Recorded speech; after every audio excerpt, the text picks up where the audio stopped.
Hi guys, मेरा नाम है रोहित। आज हम डिस्कस करने वाले हैं बीएससी सेकेंड ईयर के स्टूडेंट्स के लिए एक बहुत ही शानदार टॉपिक को, जिसका नाम है बीटाट्रॉन। बीटाट्रॉन क्या होता है, प्रिंसिपल ऑफ बीटाट्रॉन क्या होता है, वर्किंग किस तरह से वर्क करता है बीटाट्रॉन, और कंडीशन क्या होती है बीटाट्रॉन की जिससे वो वर्क कर सके, सभी को हम वन बाय वन डिस्कस करेंगे। आज का जो वीडियो लेक्चर होगा वो काफ़ी ज़्यादा इम्पोर्टेंट होगा बीएससी सेकेंड ईयर के स्टूडेंट्स जो कि फिजिक्स के हों। ठीक है, फिजिक्स के स्टूडेंट्स के लिए काफ़ी ज़्यादा इम्पोर्टेंट होगा ये लेक्चर। मैंने काफ़ी अपलोड कर रखे हैं इससे पुराने लेक्चर्स, आप उन लेक्चर को भी वॉच कर सकते हैं। मैंने काफ़ी अच्छी तरह समझा रखा है। ठीक है, आज का जो वीडियो लेक्चर होगा वो काफ़ी ज़्यादा इम्पोर्टेंट होगा हमारे बीएससी सेकेंड ईयर के स्टूडेंट्स के लिए। चलिए डिस्कस करते हैं। अगर आप हमारे चैनल पर नए आए हैं तो हमारे चैनल को सब्सक्राइब कीजिए और बेल आइकन को प्रेस कर देना, जिससे आने वाले वीडियोस की नोटिफिकेशन आपको मिलती रहे। चलिए स्टार्ट करते हैं। सबसे पहली बात आती है कि व्हाट इज बीटाट्रॉन। बीटाट्रॉन क्या होता है, तो मैं आपको बता दूं कि बीटाट्रॉन एक डिवाइस है जो एक्सेलरेट करता है किसको, बीटा पार्टिकल को हाई एनर्जी के साथ में। आपने क्लास 12 में पढ़ा होगा एक डिवाइस के बारे में जिसका नाम था साइक्लोट्रॉन। साइक्लोट्रॉन एक वो डिवाइस था जो एक्सेलरेट करता था किसको, अल्फा पार्टिकल को हाई एनर्जी के साथ में। आपने पढ़ा होगा बेसिकली साइक्लोट्रॉन क्या था, एक डिवाइस था जो एक्सेलरेट करता था किसको, अल्फा पार्टिकल को हाई एनर्जीज के साथ में।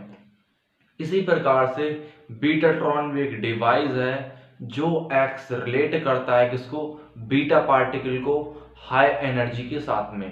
इतना आपको क्लियर होना चाहिए। उसके बाद आती है बात कि अल्फा पार्टिकल क्या होते हैं कि बीटा पार्टिकल क्या होते हैं। तो आपको अल्फा पार्टिकल के बारे में तो पता होगा, जो He2 पॉजिटिव आयन होता है उसी को हम क्या बोलते हैं, अल्फा पार्टिकल बोलते हैं। लेकिन बीटा पार्टिकल क्या होता है, तो बीटा पार्टिकल बेसिकली क्या होता है, फास्ट मूविंग इलेक्ट्रॉन्स, मतलब तेजी से घूमने वाले इलेक्ट्रॉन, जो ऑर्बिटल में जो तेज इलेक्ट्रॉन घूमते हैं उन्हीं को हम क्या बोलते हैं, बीटा पार्टिकल बोलते हैं। दोनों पॉइंट्स आपको क्लियर होने चाहिए। अल्फा पार्टिकल क्या होता है, He2 पॉजिटिव आयन को हम क्या बोलते हैं, अल्फा पार्टिकल बोलते हैं। लेकिन बीटा पार्टिकल क्या होता है हमारा, फास्ट मूविंग इलेक्ट्रॉन्स को हम क्या बोलते हैं, बीटा पार्टिकल बोलते हैं। अब बात आती है हमारे कि बीटाट्रॉन को बनाया किसने था पहली बार। तो मैं आपको बता दूं, एक साइंटिस्ट थे जिनका नाम था DW क्रिस्ट, जिन्होंने 1941 में बीटाट्रॉन को पहली बार कंस्ट्रक्ट किया था। तीनों पॉइंट्स आपको क्लियर होने चाहिए। मैंने बेसिकली पॉइंट्स रिटर्न कर दिए बोर्ड पर, जिससे आपको नोट्स में कोई दिक्कत ना हो। आपको अपने एग्जामिनेशन में इस तरह से लिखना होगा। ठीक है, जैसे थ्योरी क्या होगी हमारी, it is a type of device which accelerate beta particle with high energy. उसका सेकंड पॉइंट क्या होगा, बीटा पार्टिकल क्या होते हैं, fast moving electron is called beta particle. Third point क्या होगा, किसने बनाया, DW क्रिस्ट इन 1941 डिस्कवर्ड फर्स्ट टाइम बीटाट्रॉन्स को, पहली बार उन्होंने बनाया था। इतना आपको क्लियर होना चाहिए। अब बात कर लेते हैं कंस्ट्रक्शन क्या होती है बीटाट्रॉन की। सबसे पहले आपको दो इलेक्ट्रोमैग्नेट्स पोल लेने होंगे। एक होगा हमारा साउथ पोल और एक होगा हमारा नॉर्थ पोल, एक होगा हमारा साउथ पोल। दो मैग्नेट्स के बीच में, दो इलेक्ट्रोमैग्नेट्स के बीच में आपको एक डोनट शेप का क्लोज चैम्बर कुछ इस तरीके से प्लेस करना होगा, जैसे आपको बोर्ड पे आपको विजुअल है। आप एक बार इमेजिन करिए, नॉर्थ मैग्नेट यहाँ पर है, साउथ मैग्नेट यहाँ पर है। आप इसके बीच में एक डोनट शेप का क्लोज चैम्बर रख दीजिए, उसको आप एकदम विजुअलाइज करके देखना, आपको काफी अच्छा लगेगा। ठीक है, इस तरह से आपका डोनट शेप का क्लोज चैम्बर रखा हुआ है इसके अंदर। अब आपको नहीं पता कि डोनट शेप क्या होती है, तो मैं आपको बता दूं, अगर आपने कभी क्रैक्स खरीदा हो, क्रैक्स के अंदर जो रिंग्स निकलती हैं वो क्या होती हैं, डोनट शेप की तरह ही होती हैं। ठीक है, लेकिन ये क्या है, हमारा डोनट शेप का क्लोज चैम्बर है, जो कि क्या होगा, एक अंदर से खोखला हो, मतलब अंदर से वैक्यूम टाइट होगा। इतना आपको क्लियर होना चाहिए। उसके बाद ये क्या है, हमारा इलेक्ट्रॉन गन है, जो कि इलेक्ट्रॉन क्या कराएगी, इसके अंदर प्रोड्यूस कराएगी। इलेक्ट्रॉन को प्रोड्यूस कौन कराएगी, इलेक्ट्रॉन गन ईजी क्या है, हमारी इलेक्ट्रॉन गन है, जो कि इलेक्ट्रॉन क्या देगी, इसके अंदर वैक्यूम चैम्बर के अंदर इलेक्ट्रॉन भेजने का काम कौन कर रही है, यहाँ पर इलेक्ट्रॉन गन प्रोड्यूस कराएगी इलेक्ट्रॉन। इतना आपको क्लियर होना चाहिए। और ये आपको जो डेड डैश दिख रहा है, ये क्या हमारा ऑर्बिटल है, जिस ऑर्बिटल के अंदर इलेक्ट्रॉन क्या करेगा, रिवॉल्व करेगा। इतना आपको क्लियर होना चाहिए।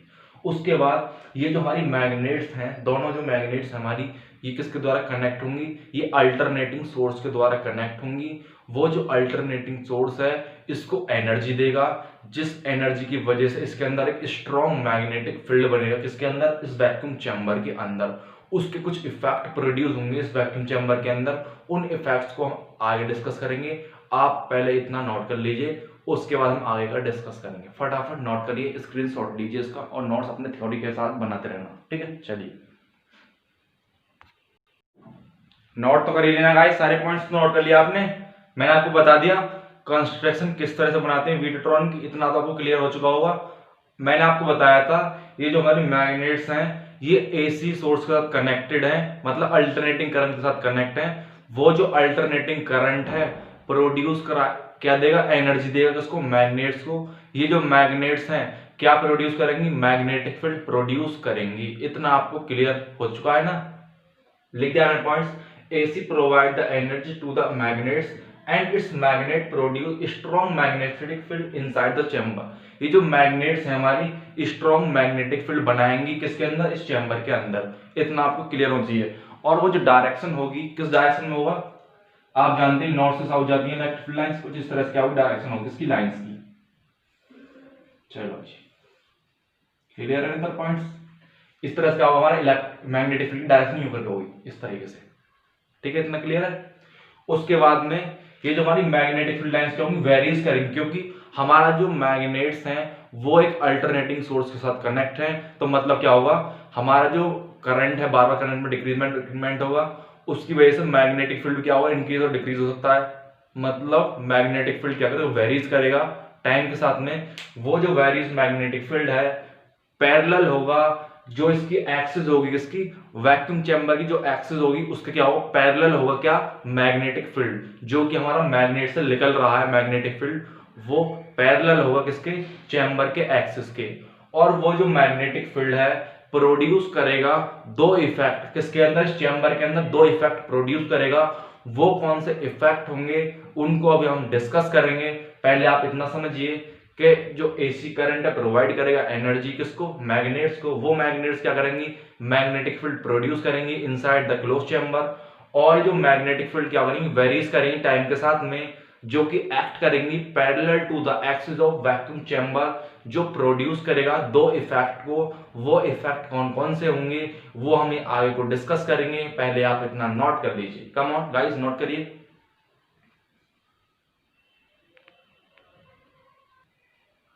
तो क्या इफेक्ट होंगे, पहला इफेक्ट क्या होगा, जब हमारा मैग्नेटिक फील्ड लग रहा है इसके अंदर यूं करके, तो ये जो ऑर्बिटल है इससे कुछ लाइंस टच होके जाएंगी। आप फ्लक्स के बारे में जानते हैं, फ्लक्स क्या होता है, एम वी होता है, मतलब जितना हमारा मैग्नेटिक फील्ड इनटू बी, मतलब क्या होता है फ्लक्स, आप जानते हैं क्या होता है। फ्लक्स होता है हमारा क्या, बी डॉट ए होता है। Flux is equal to B dot A होता है ना, v dot A. Okay great. A क्या होता है, एरिया होता है, जितने एरिया पर वो लग रही हैं lines, magnetic field lines, that is called flux. इतना आपको समझ में आता है ना। तो ये जो ऑर्बिटल है इस पर जब हमारी फील्ड लाइंस टकराएंगी तो कुछ फ्लक्स क्या बनेगा, इंड्यूस होगा, मतलब इंड्यूस ईएमएफ जनरेट होगा किसके अंदर, कॉइल्स के अंदर। क्योंकि जो मैग्नेटिक फील्ड है वो वेरीज कर रहा है टाइम के साथ में, तो इंड्यूस ईएमएफ बनेगा किसके अंदर, सर्कुलर ऑर्बिटल के अंदर। इतना आपको क्लियर हो चुका है ना। जब हमारा वेरीज मैग्नेटिक फील्ड इनके साथ लिंक्ड करेगा इस ऑर्बिटल के साथ में, तो इसके अंदर क्या इंड्यूस ईएमएफ जनरेट होगा। इतना आपको क्लियर होना चाहिए। पहला इफेक्ट क्या होगा, इंड्यूस ईएमएफ जनरेट होगा। क्या होगा, produce EMF, EMF due to varying magnetic field, produce क्या होगा, इंड्यूस EMF होगा due to various magnetic field की वजह से, जो कि इसके एक्सिस के पैरेलल है। उस मैग्नेटिक फील्ड की वजह से कुछ इंड्यूस EMF जनरेट होगा उस ऑर्बिटल के अंदर। इतना पॉइंट्स आपको क्लियर होना चाहिए। अब सेकंड इफेक्ट क्या होगा, फर्स्ट इफेक्ट तो हमारा ये हो चुका है। सेकंड इफेक्ट जो होगा वो क्या होगा हमारा, सेकंड इफेक्ट होगा हमारा कि जो हमारा इस पर इंड्यूस ईएमएफ बन चुका है इसके अंदर, तो सेकंड क्या होगा, जो हमारा इलेक्ट्रॉन है, moving the electron, second effect क्या होगा, move the electron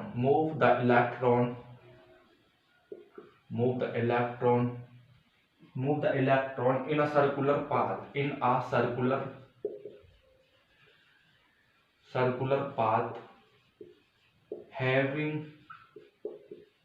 having fixed radius क्या होगी इसकी, फिक्स्ड होगी।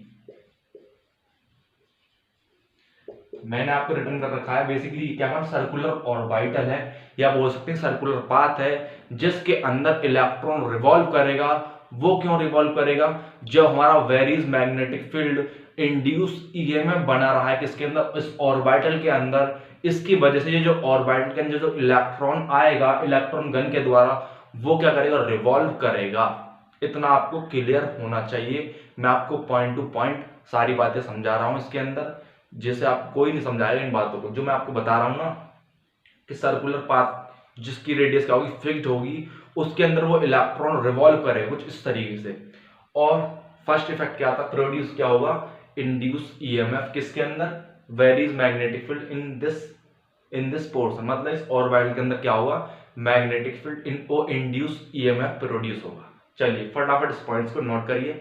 उसके बाद हम आगे का देखते हैं कि कंडीशन क्या होती है किसकी, बीटाट्रॉन की।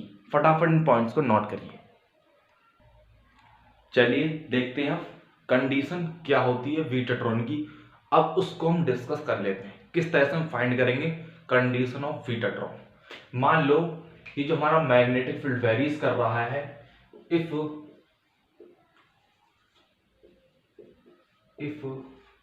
Phi be the flux, phi हमारा फ्लक्स है, due to the magnetic field में जो फ्लक्स है इस ऑर्बिटल का, मान लो फाई है। इफ फाई हमारा क्या है, फ्लक्स है।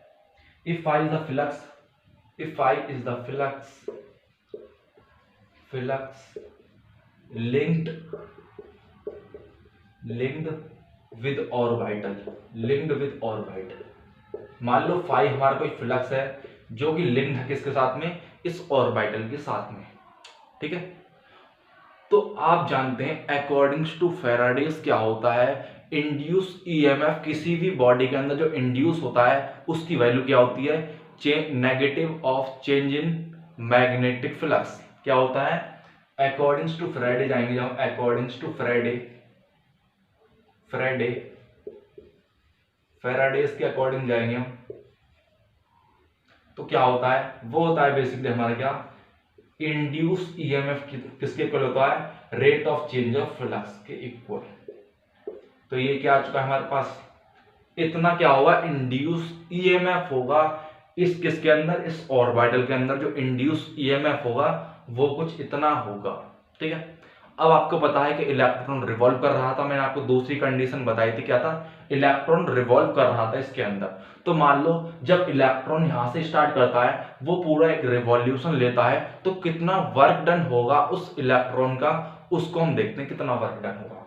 तो आप जानते हैं वर्क डन क्या होता है, work done in one revolution,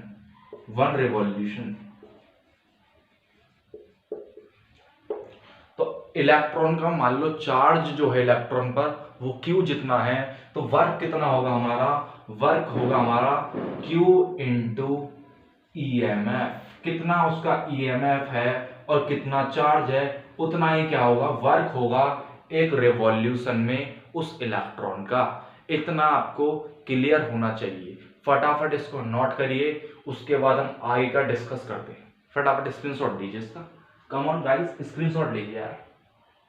काफी यूनिक प्रोसेस के साथ हम आगे बढ़ रहे हैं क्वेश्चन के बाद। चलिए मिटो दो इसको, मिटो देता हूं। पहुंच चुके हैं, बेसिकली हम कंडीशन पे पहुंचने वाले हैं, आप बने रहिए वीडियोस में बस। उसके बाद आपको ईएमएफ मैंने अभी बताया था, अकॉर्डिंग टू फैराडेज लॉ क्या था उसकी वैल्यू, तो वर्क जो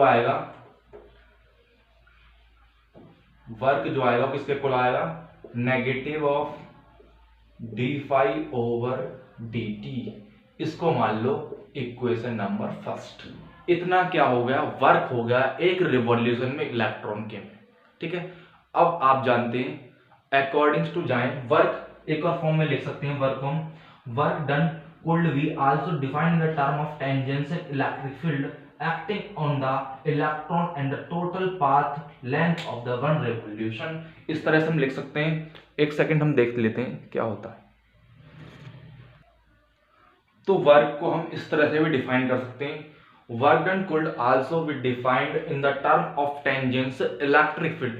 जो हमारा टेंजेंशियल इलेक्ट्रिक फील्ड लग रहा है किसके ऊपर, जो हमारा इलेक्ट्रॉन मूव कर रहा है, जब इलेक्ट्रॉन यूं मूव करेगा तो उसको कुछ टेंजेंशियल इलेक्ट्रिक फील्ड लगेगा। And path length of one revolve, एक रिवॉल्यूशन में कितनी पाथ लेंथ उसने कवर की। आप जानते हैं इसका जो ऑर्बिटल है उसकी जो रेडियस है वो आर है, तो कितनी लेंथ होगी भाई 2πr होगी। तो फोर्स इनटू जितनी उस पर टेंजेंशियल इलेक्ट्रिक फील्ड लग रही है वो into 2πr, that is equals to कितना हो गया हमारा, इतना हो गया। टेंजेंशियल इलेक्ट्रिक फील्ड क्या है, फोर्स है हमारी, जो फोर्स लग रही है टेंजेंशियल फोर्स, इलेक्ट्रॉन जब रिवॉल्व करेगा तो कुछ उस पर कुछ टेंजेंशियल फोर्स लगेगी कुछ इस तरीके से, ठीक है। क्या हमारा वर्क इतना आ गया। इसको मान लो इक्वेशन सेकंड। जब आप इन दोनों इक्वेशन को इक्वेट करेंगे, now equating equation first and second rough कर देता हूं ऊपर वाला पोर्शन, नोट्स तो आपने कर ही लिया होगा, रफ कर देता हूं, ठीक है। चलिए देखते हैं, जब हम इक्वेशन फर्स्ट को और सेकंड को इक्वेट करेंगे तो क्या आएगा हमारा, कुछ रिलेशन बनेगा। क्या बनेगा, f 2πr is equals to negative of q d∅/dt। तो यहां से जो f की वैल्यू आएगी वो कितनी आ जाएगी, इसको मिटो दूं, नोट करोगे आप, पहले नोट कर लो, चलो नोट कर लो, उसके बाद रफ कर दूंगा, ठीक है। नोट कर लो फटाफट, कॉमन गाइस, नोट करते रहिए साथ साथ जिससे आपको आसानी हो। चलिए मिटो दो, टेंजेंशियल फोर्स है ये जो लग रही है इलेक्ट्रॉन पर, ठीक है। चलिए इतना आ चुका है कुछ हमारा, तो ये जो फोर्स होगी इसकी इक्वल आ जाएगी, ये आ जाएगी हमारे पास -q/2πr और ये आ गया d∅/dt। ये जो फोर्स है हमारी इलेक्ट्रॉन पे लग रही है, तो क्या कर रही है, इलेक्ट्रॉन की वेलोसिटी को बढ़ा रही है। ये जो हमारी फोर्स लग रही है टेंजेंशियली, ये जो हमारा इलेक्ट्रॉन, मान लो ये हमारा क्या इलेक्ट्रॉन है जो कि रिवॉल्व कर रहा है इस ऑर्बिटल के अंदर, ये जो हमारी टेंजेंशियल फोर्स लग रही है इस इलेक्ट्रॉन के ऊपर, वो क्या कर रही है, इलेक्ट्रॉन की वेलोसिटी को क्या कर रही है, हाई कर रही है, जिस वजह से इलेक्ट्रॉन क्या हो जाए, बहुत ही ज्यादा स्पीड से, मतलब हाई एनर्जी के साथ क्या करे, घूमे किसके अंदर, उस ऑर्बिटल के अंदर जिसकी फिक्स्ड रेडियस कितनी है, आर है। इतना आपको क्लियर होना चाहिए। ये जो हमारी फोर्स है क्या करेगी, वेलोसिटी को क्या करेगी, इंक्रीज वेलोसिटी क्या करेगी, इंक्रीज करेगी, इंक्रीज वेलोसिटी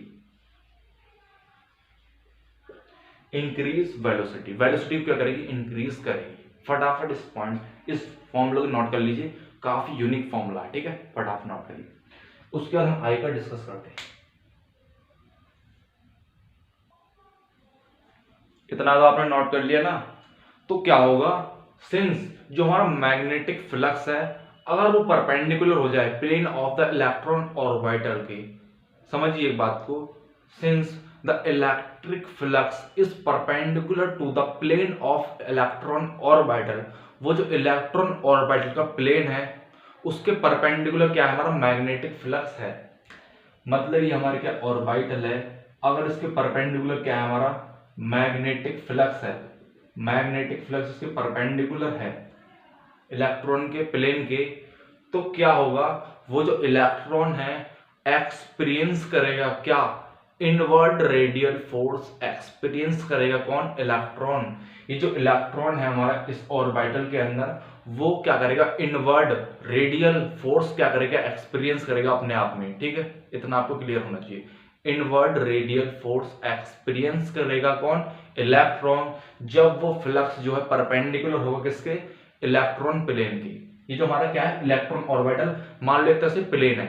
सपोज करिए भाई साहब, सपोज करेंगे, जैसे देखते हैं, एक सेकंड रुकिए बस, मान लो ये क्या है, हमारा इलेक्ट्रॉन का प्लेन है, इसके परपेंडिकुलर क्या हो जाए, हमारा मैग्नेटिक फ्लक्स इसके परपेंडिकुलर हो जाए, तो जो इलेक्ट्रॉन रिवॉल्व कर रहा है इस ऑर्बिटल के अंदर, वो क्या एक्सपीरियंस करेंगे, वो रेडियल फोर्स एक्सपीरियंस करेंगे, जो कि क्या होगी, इनवर्ट डायरेक्शन में होगी। तो वो किसके इक्वल होगी, वो कुछ इतनी होगी, F equals to M V, F equals to M V square by R, M V square upon R, इतना आपको लिया। और ये जो फोर्स होगी, रेडियल फोर्स कितनी होती है, क्यू वी, और ये v इजिकल्स टू क्या हो जाएगा हमारा M V square upon R. तो v से v कट जाएगा, कट गया v से v, चलिए कट गया v से v, चलिए नोट कर लिया ना, इतना विजुअल है ना, आपको विजुअल होना चाहिए बस, ठीक है, चलिए नोट करिए, कर लिया ना। अब आएगा, देख लेते हैं क्या प्रोसेस चलेगा है वो। तो इतना आ चुका है, तो यहाँ से कुछ रिलेशन आएगा, वो कितना रिलेशन आएगा, वो हमारा आएगा Q V equals to M V upon में आर, इतना आ गया। तो हम इसको इधर ले जाएंगे तो क्या हो जाएगा, M V equals to Q V और ये आर, इतना हो गया।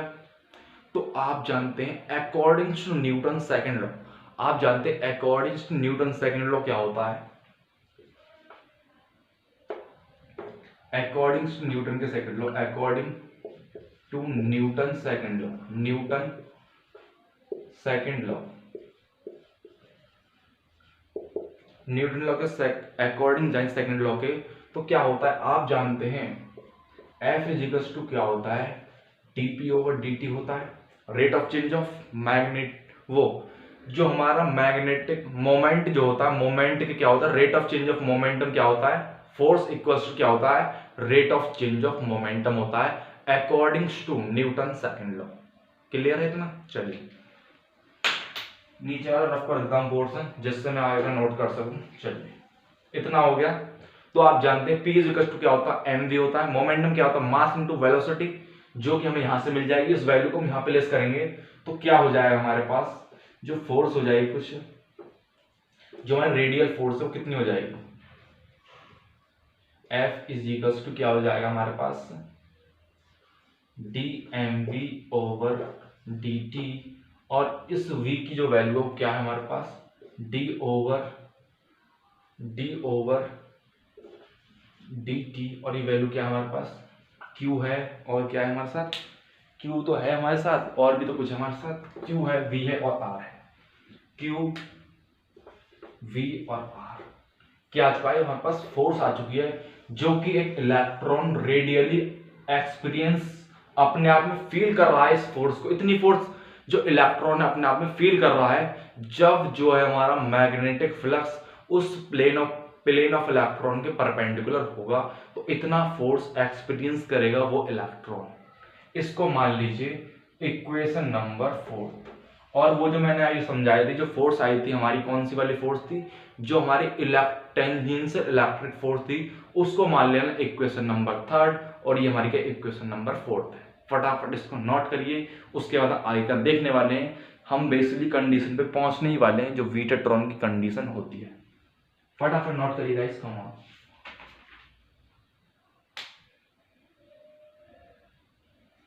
चलिए मिटो दूं, हाँ जी चलिए मिटो देते हैं।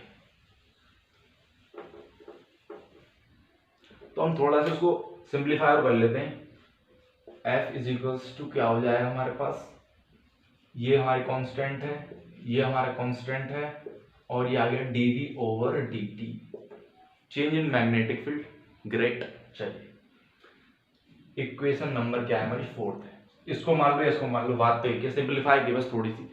आप जानते हैं इक्वेशन नंबर सेकंड क्या आई थी हमारी, इक्वेशन नंबर सेकंड क्या थी हमारे पास, F इज इक्वल्स टू क्या थी, एक बार देख लेते हैं क्या थी, हाँ माइनस के Q अपॉन 2 पाई R क्या थी हमारी, और ये कहता change in magnetic flux, that is the equation number 3।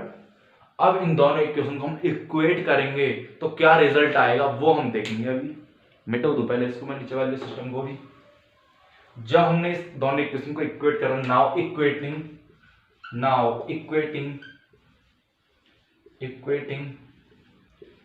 Equation 3rd and fourth, जब हमने दोनों इक्वेशन को इक्वेट करा तो क्या होगा हमारा, इक्वेट कर लेंगे तो क्या हो जाएगा, मार्कर भी नहीं चल रहा है यार, मार्कर भी नहीं चल रहा है, दोबारा चलाते हैं, कोई दिक्कत नहीं है, मार्कर चलेगा, चलेगा बस चलेगा। चलिए जी, और minus Q upon 2 pi R, और ये कितना हो गया d5/dt, इतना हो गया। चलिए dt से dt कट जाएगा, बिल्कुल कटेगा, सिंपल कटेगा, q से q कट जाएगा, कटेगा। देखते हैं क्या आएगा, इतना पहले आप नोट कर लीजिए, q से q कट चुका है, dt से dt कट चुका है, अब बचेगा क्या रिलेशन, वो देखते हैं क्या रिलेशन बचेगा, इतना पहले नोट कर लीजिए, फिर देखते हैं क्या रिलेशन बचेगा। ठीक है, नोट करिए, कमन गाइस नोट करिए, note it down, now we can, your answer is now beginning. ठीक है, और हम ये जो नेगेटिव साइन है उसको हम क्या करेंगे, नेग्लेक्ट कर देंगे। ठीक है, नेगेटिव साइन को हम क्या करेंगे, नेग्लेक्ट कर देंगे इक्वेशन के अंदर से। ठीक है, चलिए नोट कर लिया ना ऊपर वाला, कर लिया ऊपर वाला नोट। चलिए, तो बेसिकली हम कहां तक पहुंच चुके हैं, हमने नेगेटिव साइन को नेग्लेक्ट कर दिया यहां से, तो हमारे पास जो वैल्यू आएगी इसकी फ्लक्स की, वो कितनी आएगी, इसको इधर ले जाएंगे, इसको इधर ले जाएंगे, क्या हो जाएगा हमारे पास, ये हो जाएगा 2πr², और ये आ जाएगा हमारे पास dv। ये क्या होगा, फ्लक्स होगा उस ऑर्बिटल के अंदर, जिसके अंदर मैं आपको बता रहा था। अगर हम इसको इंटीग्रेट कर दें, हमने इसको इंटीग्रेट कर दिया, जब हम इसको इंटीग्रेट कर देंगे, इंटीग्रेट कर दिया हमने, इंटीग्रेटेड कर दिया हमने, तो क्या हो जाएगा, 2πr², और ये b बचेगा हमारे यहाँ पर। ये हमारा क्या इंटीग्रेट कर दिया, तो यही हमारा क्या होता है, ये क्या है हमारे पास, 2πr² और b, यही हमारी क्या होती है, कंडीशन होती है किसकी, वीटाट्रॉन की। इतना आपको क्लियर होना चाहिए। अब हम देखेंगे कि वर्किंग क्या होती है किसकी, वीटाट्रॉन की। थैंक्स, देखते हैं क्या होगा। चलिए फटाफट इसको भी नोट कर लीजिए, ये हमारा क्या है, कंडीशन ऑफ वीटाट्रॉन होती है। ठीक है, लिख दूंगी उस पर, बहुत ही यूनिक रिलेशन है भाई, ये आ भी सकता है आपके एग्जामिनेशन पॉइंट ऑफ व्यू से, काफी ज्यादा इंपॉर्टेंट क्वेश्चन है बेसिकली। क्या है, कंडीशन ऑफ वीटाट्रॉन, कंडीशन ऑफ वीटाट्रॉन। अगर ये कंडीशन है वीटाट्रॉन के पास, जब भी वीटाट्रॉन क्या करेगा, वर्क करेगा, अदरवाइज और ये कंडीशन सेटिस्फाई नहीं होती तो वीटाट्रॉन इज नॉट वर्क नहीं करेगा भाई वो, बिल्कुल भी। ठीक है, ये हमारी क्या कंडीशन ऑफ वीटाट्रॉन है। फटाफट इसको नोट करिए, उसके बाद हम देखते हैं वर्क किस तरह से करता है क्या वीटाट्रॉन। फटाफट नोट करिए, कमन गाइस नोट करिए। चलिए गाइस देख लेते हैं कि किस तरह से वर्क करता है हमारा वीटाट्रॉन। देख लेते हैं किस तरह से वर्क करेगा। ये जो हमारी पिक्चर बना रखी है, इस कंस्ट्रक्शन को मैं रिमूव कर देता हूं, हम नई बनाएंगे बहुत सुंदर सी। ठीक है, देखते हैं अब आएगा मजा इसकी वर्किंग में। वर्किंग काफी इंटरेस्टिंग है इसकी, वर्किंग काफी इंटरेस्टिंग है। ठीक है, working is very very interesting. देखते हैं वर्किंग के बारे में जान लेते हैं। वर्किंग, मार्कर दूसरा ले लेते हैं। वर्क और किंग, मतलब वर्क करता है किंग के अनुसार। देख लेते हैं किस तरह से वर्क करेगा। पहले सेटअप तैयार कर लेते हैं अपना, मैन मेटो दिया बेसिकली, दोबारा बनने वाला हूं। चलिए, अरे गोला ये तो अंडा ही बन गया। चलिए मिटो देता हूं दोबारा से।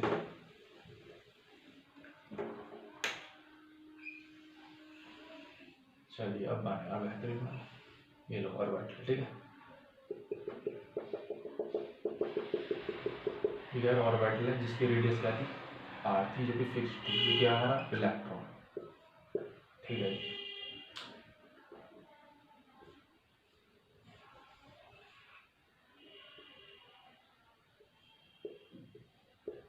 ये क्या है, इलेक्ट्रॉन में। ठीक है, नॉर्थ पोल था, साउथ पोल था। ठीक है,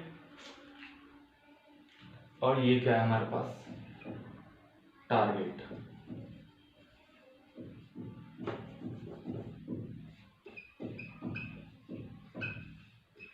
टारगेट ठीक है भैया। हाँ जी, नहीं ऊपर से कर देंगे थोड़ा सा यहाँ से।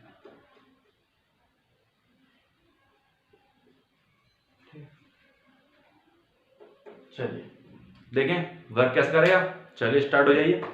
आपको मैंने बताया था कि जो मैग्नेट्स थी किसके साथ कनेक्ट थी, उसके एसी करंट के साथ कनेक्ट थी। तो मतलब जो मैग्नेटिक फील्ड वेरीज कर रहा है, तो इलेक्ट्रॉन मैंने आपको बताया दो इफेक्ट प्रोड्यूस हो रहे थे। एक कौन सा, इलेक्ट्रॉन एक्सेलरेट कर रहा था इसके अंदर और फिक्स्ड रेडियस के ऑर्बिट के अंदर। इसकी रेडियस कितनी है, आर है। इसके अंदर क्या करेगा, इलेक्ट्रॉन रिवॉल्व करेगा। जब हम अपने मैग्नेटिक फील्ड को बढ़ाते जाएंगे तो जो एक्सेलरेशन होगा और उसका इलेक्ट्रॉन का वो जो काफी ज्यादा बढ़ जाएगा। हम एक ग्राफ की तरह इसको देखते हैं, इसकी वर्किंग को ग्राफ की तरह।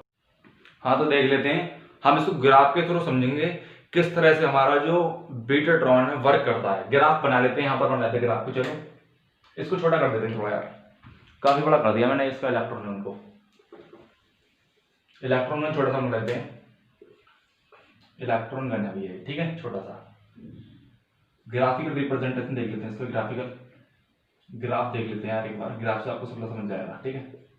इधर हमारा टाइम के साथ में वेरीज कर रहा है, ये हमारा क्या मैग्नेटिक फील्ड ऊपर साइड में है, मैग्नेटिक फील्ड। तो आप जानते हैं एसी सोर्स लगा हुआ है इसके साथ में, तो क्या मैग्नेटिक फील्ड इंक्रीज होगा जब हमारा मैग्नेटिक फील्ड एक मतलब मैक्सिमम लेवल तक पहुंच जाएगा। तो ये जो इलेक्ट्रॉन है इतना ज्यादा एक्सेलरेट हो जाएगा, ये बहुत सारे रिवॉल्यूशन लगा दे, मतलब बोल सकते हैं बहुत ही ज्यादा नंबर ऑफ रिवॉल्यूशन क्या करेगा, ये लगा चुका होगा जब तक हमारा क्या हो मैक्सिमम लेवल तक जाएगा क्या, मैग्नेटिक फील्ड। जब हमारा मैग्नेटिक फील्ड अपने एक मैक्सिमम लेवल तक पहुंचेगा, यहाँ क्या होगा, हमारा मैग्नेटिक फील्ड मैक्सिमम होगा। ये जो लेवल होगा वहां पर जो इलेक्ट्रॉन होगा वो इतना ज्यादा एक्सेलरेट हो जाएगा कि जो इलेक्ट्रॉन है इतना एक्सेलरेट हो जाएगा, अगर हम इस इलेक्ट्रॉन को कहीं पर किसी टारगेट पर स्ट्राइक करा दें तो वहां से कुछ रेज निकलेंगी, जैसे हमारी एक्स रेज हुई, गामा रेज हुई। मान लो जो इलेक्ट्रॉन है इतना ज्यादा क्या हो चुका है, एनर्जेटिक हो चुका है, या फिर बोल सकते हैं इतना ज्यादा एक्सेलरेट हो चुका है कि इन्हें काफी ज्यादा रिवॉल्यूशन लगा दिए। अगर हम इस टारगेट को कहां पर स्ट्राइक करा दें, यहाँ पर स्ट्राइक करवा दें, तो यहाँ से क्या निकलेंगी, हमारी कुछ रेज निकलेंगी। क्या निकलेंगी, जैसे हमारी एक्स रेज हुई, गामा रेज हुई, इस प्रकार की कुछ रेज निकलेंगी। अगर हम इसको फर्दर हम और मैग्नेटिक फील्ड बढ़ाने की कोशिश करेंगे और मैक्सिमम जाएंगे आगे, तो ये जो पार्टिकल हमारा क्या होगा, डी एक्सेलरेट हो जाएगा टाइम के साथ में, क्योंकि ज्यादा देर उतनी एनर्जी पर नहीं रह सकता इलेक्ट्रॉन ठीक है। तो क्या होगा, डी एक्सेलरेट हो जाएगा, कुछ टाइम के बाद क्या होगा, डी एक्सेलरेट हो जाएगा। जितनी एनर्जी इसकी शुरुआत में थी, मतलब जब ये इलेक्ट्रॉन ने प्रोड्यूस कराया था, वहीं पर क्या जाएगा, उसी पोजीशन पर ये वापस आ जाएगा। इस पोजीशन को क्या बोलते हैं, इंजेक्ट। इंजेक्ट, ये हमारे क्या इंजेक्ट पोजीशन है, और ये हमारे क्या एक्सट्रैक्ट पोजीशन है, एक्सट्रैक्शन पोजीशन, जहां पर इलेक्ट्रॉन को बहुत ज्यादा एनर्जी मिल जाती है, और उस इलेक्ट्रॉन को हम स्ट्राइक करा देंगे किसी टारगेट पर, तो वहां से हमारे कुछ रेज निकलती हैं। फिर कुछ टाइम बाद हमारा मैग्नेटिक फील्ड दोबारा बढ़ा इन नेगेटिव डायरेक्शन, मैक्सिमम डायरेक्शन होगी, ये क्या होगा, मैक्सिमम होगा हमारा, और फिर दोबारा क्या हुआ, बढ़ा, मैक्सिमम हुआ, दोबारा मैक्सिमम होगा, यहाँ पर एक है मैक्सिमम, ये भी क्या हमारी एक्सट्रैक्शन स्टेट होगी, और ये क्या होगी, हमारी इंजेक्ट स्टेट होगी। इस तरह से आगे चलती जाएगी क्या प्रोसेस। यही क्या है, हमारा बीटाट्रॉन का फर्क है। बीटाट्रॉन क्या करता है, एक्सेलरेट कर देता है इतना ज्यादा उसको इलेक्ट्रॉन को, कि अगर उस इलेक्ट्रॉन को हम स्ट्राइक करवा दें किसी टारगेट पर, तो वहां से हमारी कुछ रेज निकलती हैं। अगर आपको हमारा वीडियो अच्छा लगा हो तो वीडियो को लाइक कर देना, और चैनल को सब्सक्राइब करना, अपने दोस्तों के साथ ज्यादा शेयर करना, जिससे उनकी हेल्प हो सके। Thanks for watching this video, bye bye guys.